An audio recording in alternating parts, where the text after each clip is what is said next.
Ja, da ist sie. Die Grenze, die Top 36. Und da bin ich. Platz 47. 3 Wochen Arbeit, 699 Runden auf Spa, 36 Stunden im AMG. Und ja, es sind 11 Plätze zu wenig. Und trotzdem habe ich in dieser Nacht und den Tagen danach nicht gewusst, ob ich dabei bin oder nicht. Ja, weil es in dieser Meisterschaft eine Sache gibt, die man in keiner Sim am Leaderboard sehen kann. Kurz für die die letzten Videos nicht kennen. Die offizielle Mercedes AMG Motorsport Virtual Championship in iRacing. Hot Lap Quali. Spa. AMG GT3. Vor 3 Wochen habe ich 4 Zehntel gefunden.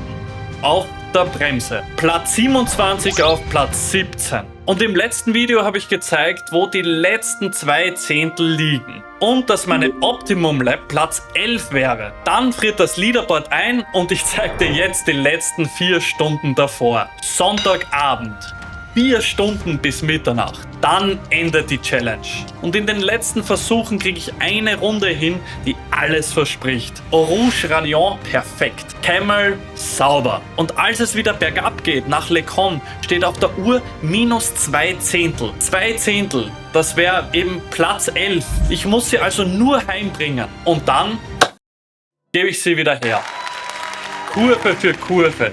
Sektor 3, Sektor 4, letzte Woche meine stärksten. Ich krieg sie einfach nicht mehr auf eine Runde zusammen. Bei meiner schnellsten Runde habe ich gespürt, wie das Auto beim Bremsen leicht rotiert. Und ich habe dieses Rotieren mit der Bremse wirklich sanft dosieren können. Und das Bittere daran, ich habe genau gewusst, wie sich's anfühlen muss. Und dann macht ein Teilnehmer was nicht selbstverständlich ist. Der französische Fahrer Ivan Quas auf Platz 5, sogar vor Noah Eder und Moritz Löhner. Ivan schickt mir einfach ein Replay seiner Runde mit TC7, also nach dem Patch. Und dann noch seine kompletten Motec-Daten dazu. Einfach so, also wirklich ein kompletter Ehrenmann. Ja, seine Runde mit TC7 war eine 2.17.4. Meine schnellste eine 2.17.5, aber mit TC8. Möglich war es also, auch nach dem Patch. Und der erste Unterschied in seinen Daten liegt nicht an der Fahrtechnik. Der steht in dem einzigen Regler,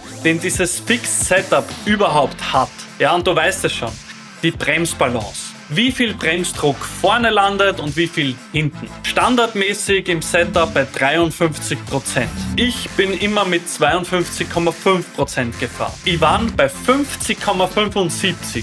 Heißt, sein Heck rotiert beim Anbremsen mehr. Die Rotation, die ich die ganze Zeit seit dem Patch vermisst habe. Ivan holt sie über die Bremsbalance. Und ich habe nach dem Patch gar nicht mehr versucht, sie weiter nach hinten zu stellen. Bin einfach bei den 52,5% geblieben.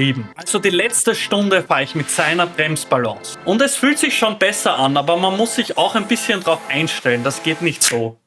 Ja, und mehr Rotation am Heck heißt auch die Lenkung adaptieren. Und ich habe die Vorderachse überfahren. Gleicher Fehler. Neue Bremsbalance, zu viel Lenken. Dann No Name. Wieder zu viel Bremse. Ich kann mich nicht schnell genug anpassen und die Kurve gelingt mir irgendwie gar nicht mehr. Ich bremse immer zu viel. Ich könnte viel schneller durch. Und es bleibt trotzdem die Frage, warum stirbt mir immer Sektor 3 und 4 weg? Die Antwort sehe ich im Vergleich zu Ivans Daten. Rivage, Malmedy und Pouhon. Weiß bin ich. Mein Lenkwinkel ist höher als seiner. Und schneller macht mich das nicht. Eher im Gegenteil. Und das ist der Grund. Der Slip Angle oder auch Schräglaufwinkel genannt. Das ist einfach gesagt die Winkeldifferenz zwischen Fahrtrichtung und der Richtung, wo der Reifen hinzeigt. Meiner ist viel zu hoch, ich überlenk und die Vorderachse schiebt. Die Reifen werden heiß und der Grip, der verabschiedet sich.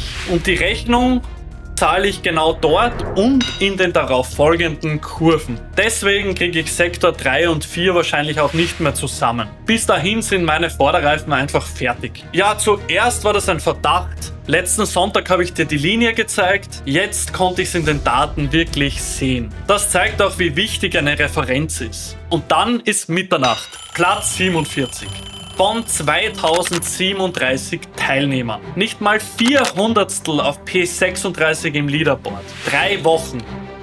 Vorbei. Denkst du? Und das habe ich in dem Moment auch gedacht. Und dann bekomme ich eine wichtige Info. Letztes Jahr die gleiche Meisterschaft. Offiziell schaffen es nur die besten 24 in Division 1, aber 11 davon waren nicht registriert. Also der letzte Startplatz ging an Platz 35. Heute ist die Linie bei P36 und ich bin auf Platz 47. Wenn es also genau wie letztes Jahr ist, besteht also noch die Chance. Und ohne Insider sagte niemand vorher, wer registriert ist. Niemand. Ja, das siehst du auch nirgends, bis die offizielle Verkündung kommt. Also muss ich warten.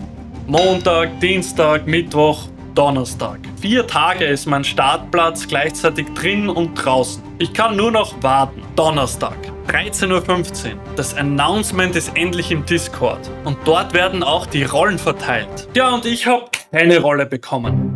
11 Fahrer hätten fehlen müssen. So knapp kann man's verpassen. Ja, das ist einfach ärgerlich. Punkt. Und was bleibt aus der AMG Challenge? Ja, über 4 Zehntel schneller in 3 Wochen. Ein Optimum, das Platz 11 wäre. Und die 3 Baustellen. Bremsbalance, Trailbraking und das Slip Angle vorne. Das Ziel sind die 7000 I-Rating. Und ich glaube, da seid ihr komplett richtig. Mir selbst ist wichtig, meine Pace wirklich nachhaltig und konstant zu erhöhen. Und ein Update zum I-Rating gibt's dann im nächsten Video. Also bis dann, ankommen, sauber bleiben und wir sehen uns wie immer auf der Strecke.